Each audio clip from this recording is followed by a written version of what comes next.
All right, hello and welcome to MMT TV. And I'm here with Neil Patel today, the founder of Crazy Egg eye tracking software, Kissmetrics, and he has a blog called Quicksprout. But I think what you're most well known for is your blog and your SEO. Is that correct? It is. And it's the funniest thing is it's the thing that I make the least money out of all of them. But that's what I'm known most for. Yeah, so what I wanted to talk about with you today is really blogging for business, why you started a blog, and how you came into this.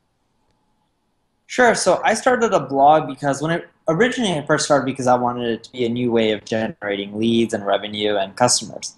Eventually it became a way where I give back to the community and I really enjoyed it and I love the comments that I received. That's actually my favorite thing when I blog and someone comments back and I get to respond to them. Like that's my favorite thing about blogging because I learn as much from the readers as they learn from me. And in many cases I can even learn more from them that they learn from me. But blogging for me at this moment is just a way to educate people and learn at the same time. Yeah, so what inspired you to start blogging? When did you first start blogging? It's been a long time, probably like 7, 8 years ago. This is my second blog. So it's been years now. So really about 2006. Yeah, I would say that's a safe bet. Okay, so that's really when social media just started getting going, when blogs started to become more of a normal thing. It's, I guess it's just now starting in the past couple of years to become something that businesses use. But what were you doing in the beginning? When we first started blogging, what we did is just educate the market on internet marketing. My first blog was called ProNet Advertising. It failed, or it did well, but I stopped blogging on it, so which ended up causing it to pretty much fail eventually. And my second blog, Quicksprout, I just continued doing it because I really loved it. My first blog, I would just blog about knowledge and advice and try to do it for generating leads. And eventually I got burned out, which is why I stopped blogging there, right? It was just more so I was blogging to make money versus blogging because of passion. And the blog did well from a traffic standpoint. It was a Technorati 100 blog during its peak. But I learned really fast that if you want to maintain a blog, because consistency is the key to success in the blog sphere, you really have to start blogging on things you love and are passionate about. All right, so what you're doing on on Quicksprout, these are all topics that you're passionate about. You're not just writing for the search engines? That's correct. I'm not just writing for the search engines. Okay, so why are you obsessed with these topics that you write about with SEO and search engines and traffic? It's my passion. I love it, right?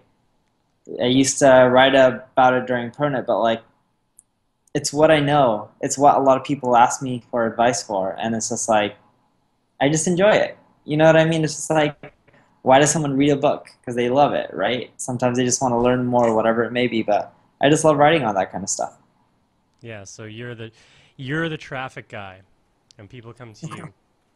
But They actually really do come for me, come to me for traffic and pretty much nothing else. yeah, so um, I used to do internet marketing with companies, and we used to do SEO for companies, and that's been a couple of years since I've been doing that. But really, the state of search engine optimization has changed. Can you speak a little bit on that before we get more into blogging?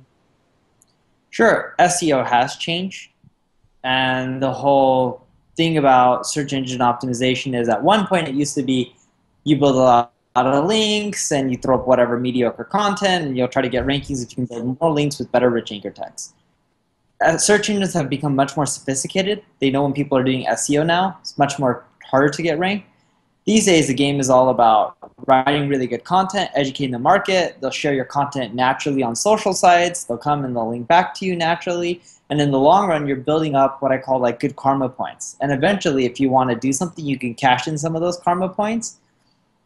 And that's what blogging and SEO has become recently, right? It's more of a content marketing game plus a social media game versus, hey, let's just go out there and build links. Yeah, so it's become much more of a social media game, and you're really a connector in social media. How do you build your following, your connections?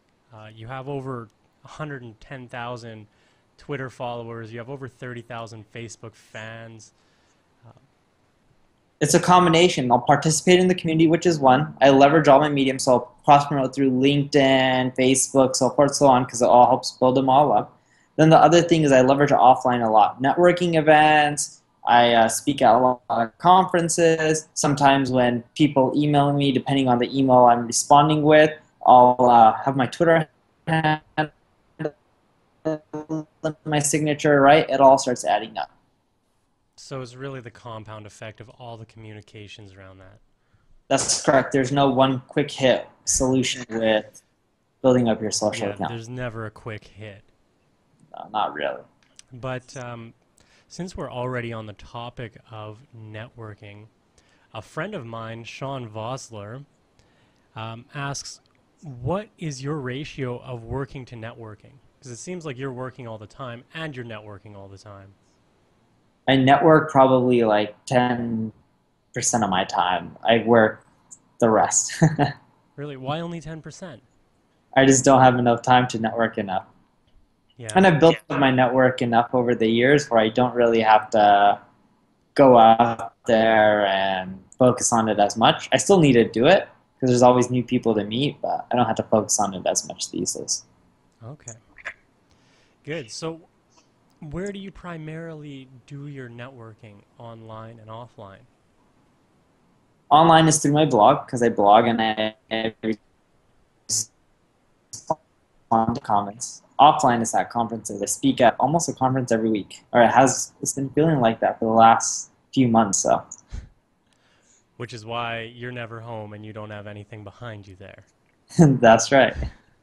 I used to, but I just got rid of it all. My buddy wanted it. He's like, yeah, I'm trying to figure out a way to make some quick bucks, and I had over $5,000 in DVDs or Blu-rays, so I just gave it to him. Like, here you go. I don't ever watch them. Like, if you want to sell them, keep the money. And I don't think he sold them yet, but he has $5,000 worth of Blu-ray DVDs. So He's got a lot of content to watch there.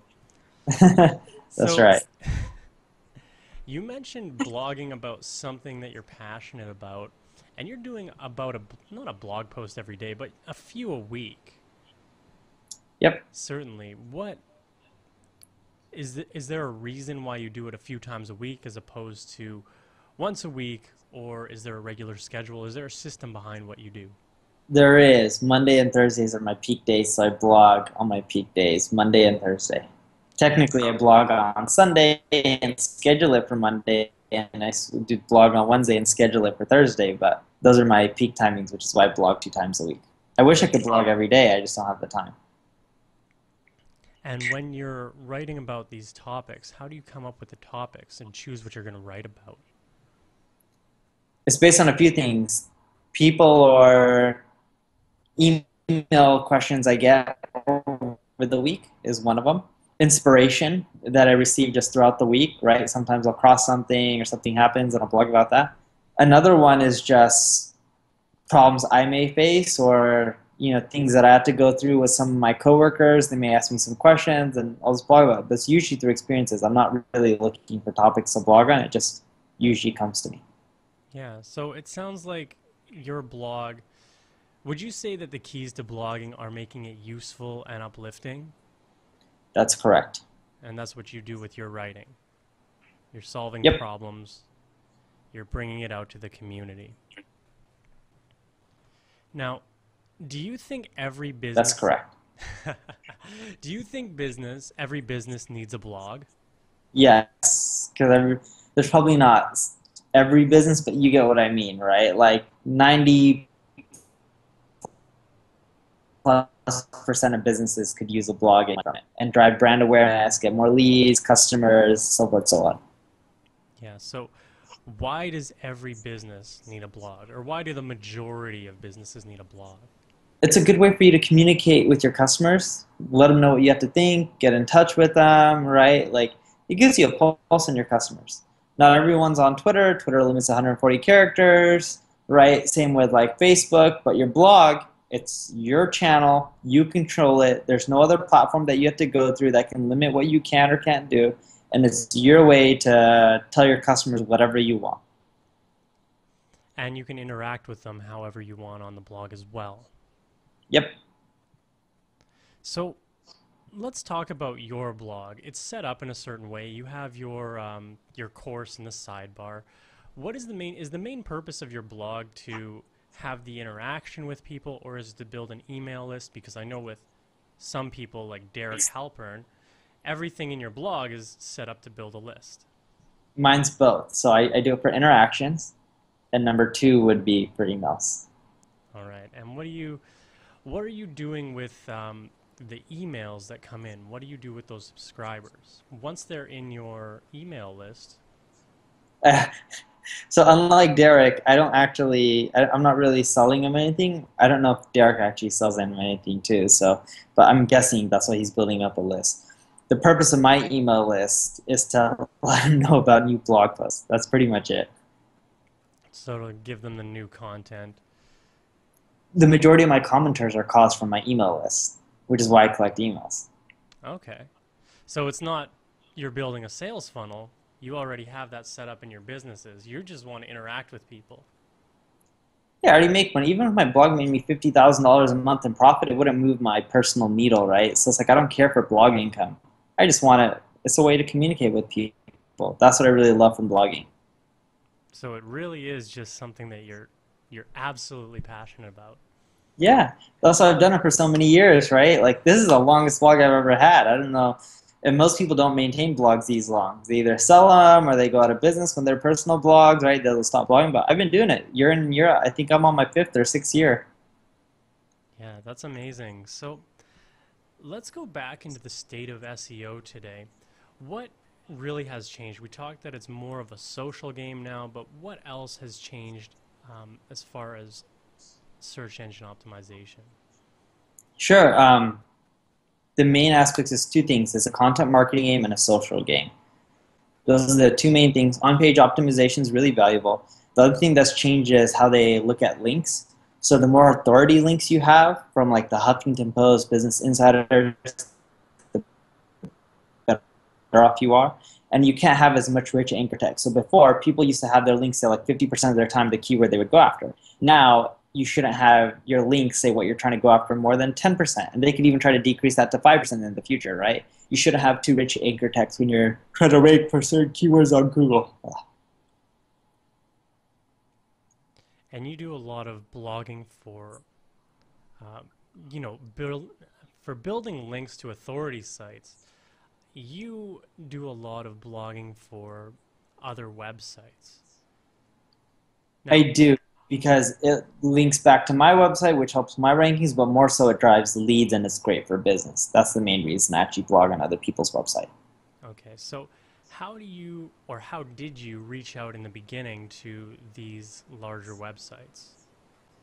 I would just cold email them and saying, hey, here's some of the content I've written. Are you interested in having me guest post on your site? And how A lot many? no, but if you can get 5 to 10% to say yes, you're good to go, right? It's just a pure numbers game, so. Yeah, so that's the strategy behind that. So how do you distribute your content? How do you distribute your blog? Is there a system behind that as well, or is it just, throw it up on Facebook, Twitter, email? It mainly is just throw it up online on Facebook, Twitter, LinkedIn, my email, Pinterest, and that's it. That's my strategy to blogging. There's no other formula. Yeah, that's interesting because I thought before I did this, before we got started here, I thought you were going to say, you did a lot more writing for the search engines. Um, None of that. I bought a new blog recently, and I don't work on it. I have like, some guys working on it. I give them 50% of the business. It's called gymjunkies.com, JYMJUNKIES.com. It's like a fitness blog. I built up the audience already. The site gets like over 100,000 visitors a month. So all I did is I just took my credit card, swiped it in on Facebook. I built a Facebook fan page called Gym Junkies Fitness, right? So facebook.com/Gym Junkies Fitness. You can see and copy this strategy. There's no money for me to be made there, at least yet. And I'm spending 100 to 200 bucks a day buying fans. They're engaging like crazy, right? And I use it to drive traffic back to the blog, collect emails, and then drip them in later on. They'll probably get sold on something, but the strategy works. I can spend money on advertising, get to work really well because I'm really targeted. And when most people build up their Facebook channel, they don't know how to target. So like I know that I first started with like US, Canada, and United Kingdom. And then what I ended up doing is out of all the people that liked, I actually started posting up really engaging photos and quotes and stuff. And then I looked at the Facebook stats to see which of those users actually liked a photo. So then I could see, all right, well, here's what I'm targeting with the ad. And although most of my fans are coming from Canada, my biggest liked content came from the US. So I stopped bidding on Canada traffic, only did US, took out UK, and what it ends up doing is improves my edge rank, so now my posts go way more viral. Every single post I put on that Facebook profile goes viral, not one that hasn't gone viral. Because it's like I'm maximizing my dollar spent, right? And just giving users what they want. And then what I'll do is I'll post 3 to 4 times, and then every once in a while, like 1 out of 5 times, I'll post a link back to Gym Junkies, which drives traffic. Right. That's really interesting. Well, let's talk a little bit about this blog too. You're building an email list that you're eventually going to sell them on, but how long ago did you start this blog? Well, buy this blog. So the deal came to me a few months ago, came to me a Friday morning, and by Friday afternoon, noon Pacific Standard Time, I wired some guy 30 grand. And you bought the blog, and how many weeks has it been since you built it? Few months now, popped up a new design like a week ago. But yeah, it's been a few months and traffic's growing, and we're now starting to collect emails. We're not collecting many emails, like 30 a day. And I would say like within 2 to 3 weeks, it'll probably get to 100 a day. That's pretty good. Yeah, so if we get beginning blog. Exactly, and if we get to 100 emails, right, you're golden. Because with those kind of numbers, if I can convert 5% of them into a pay product of $100 on average, right? That's $500 a day. It's not a lot of money, 15 grand, but I put 30 grand into it. Some guys run for me. I don't even have to touch anything. Like I don't even know what's happening. I just swipe my credit card. And in total, I probably spent 40 grand by now, but by the time it starts making money, I'll probably be in at 50 to 60 grand, but I'm okay with it, right? Because I'm not doing anything with my cash anyways. And I just buy a ton of these, and eventually a year or two from now, that site will probably generate like 50 to 100 grand a month in income. Yeah, so is that one of your wealth building strategies? I know that you've mentioned real estate before, but are you buying up blogs? Yeah, I see. So I do a lot of real estate offline, and then I've been buying up a lot of blogs in the last like 6 months. And then what I'm trying to do is buy a blog every month, but it's just hard to find them. If anyone here wants to sell their blog and they have a lot of traffic, hit me up. That's great. So why don't we talk about online real estate? This is not really a topic that I know anything about. And so how do you go about buying these deals? I just do it based on what I know will make money. I know fitness is a hot topic. My buddy has a fitness site, and he showed me how he made 100 grand in 24 hours. So I was like, cool, I'll gobble one up. And some dude made me an offer. He's like, we make 27 grand in revenue last year. I'll sell it to you for 30. So I cut the revenue stream because it was all affiliate marketing. And I was like, well, if you're making that much off affiliate marketing, you probably can make 10 to 15 grand. And then they didn't update the site for 2 years. So I was like, well, if someone updates a site, you probably can double traffic, right? And then if you fine tune it for conversions, probably make like 10, 15 grand a month, not a ton of cash. But then if you really grow and try to create great content, which is what most people don't know how to do because it takes a lot of time. But if you can do it, and it costs a lot of money to create great content, you can end up doing extremely well. So my thing is I try to buy undervalued real estate. It's like finding that apartment complex or hotel is a better thing in a great location, and it has everything going for it, like great location, great name, but it's old and ugly, so no one wants to stay there. So what I'll do is I'm like, look, I'll buy it up, and no one wants to buy it because it's like it requires a lot of work and it requires a lot of money, but they'll sell it for cheap. So I'll buy it for cheap. I already have a big staff, and I already have enough money, so this is like I just use my capital to what I call refurnishing it, cleaning it up, right? Like you're remodeling it, the whole thing. So if you're going to take the effort in remodeling it, you'll be golden. It's like most people want to buy a brand new house that's ready to go because it's so much easier. But you can get an ugly home, fix it up, and have it as nice as the new one, even sometimes better because you can make it to your liking, but it just takes way more time, right? But it costs less.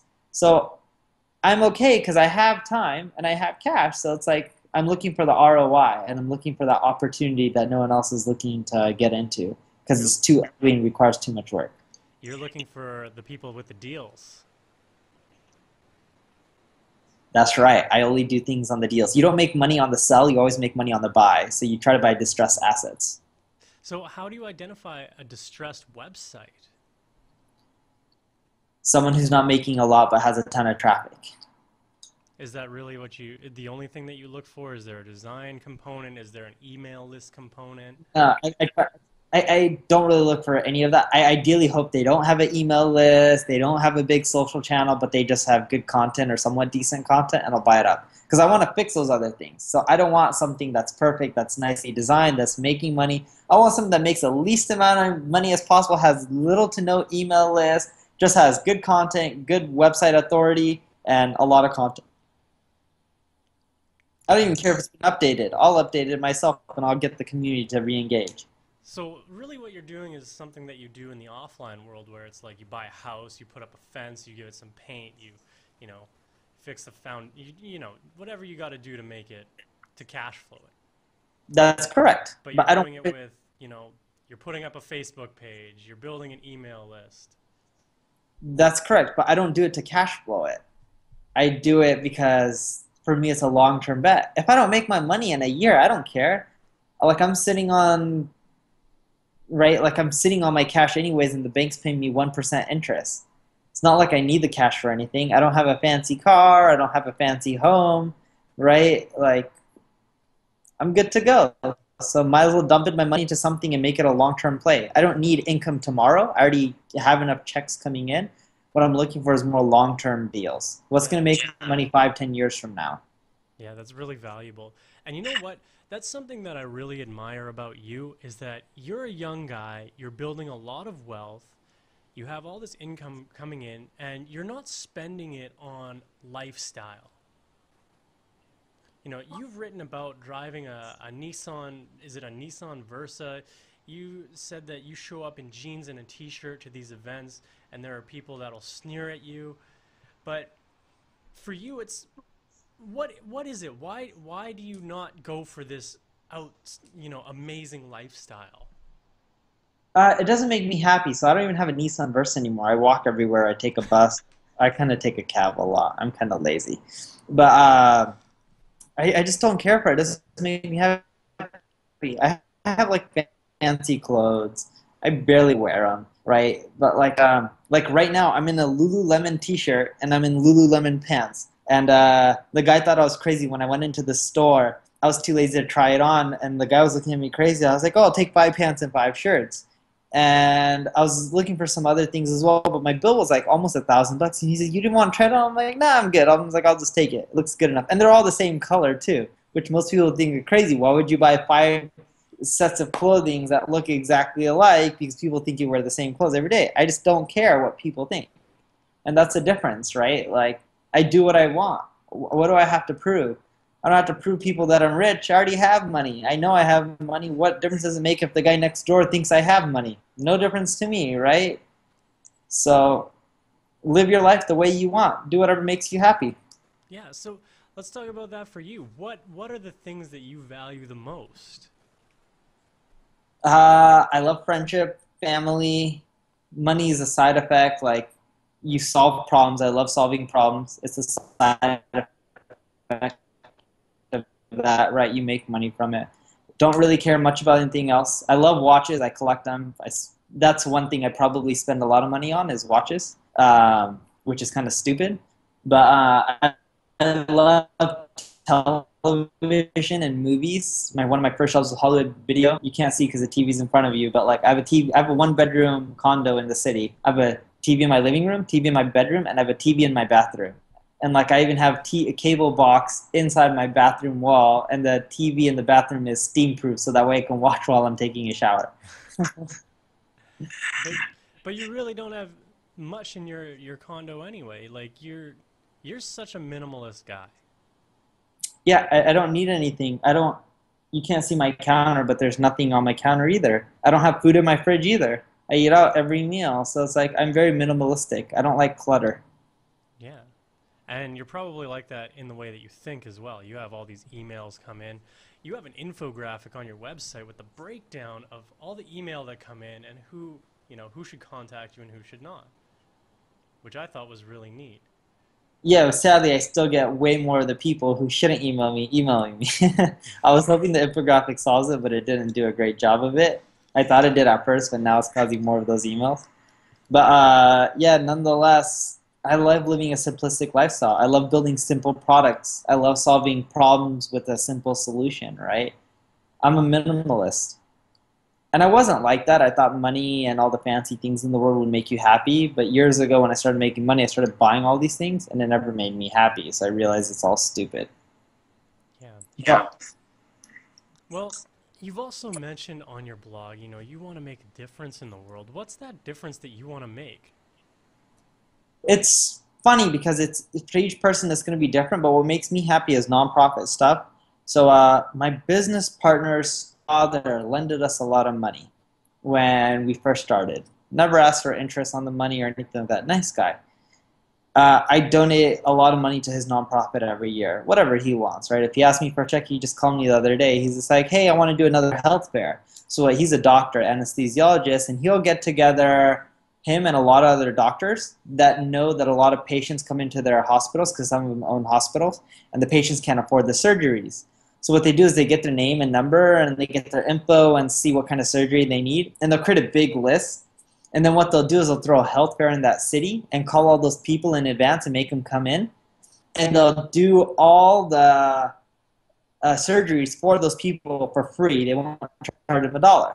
But like, it's cool. I like doing that because it's like, I hate paying taxes, right? But it's a necessary evil. But what I love using my money for is helping other people, right? Like, how people are saying like, oh, I don't want healthcare for everyone. It's just going to come out of my money.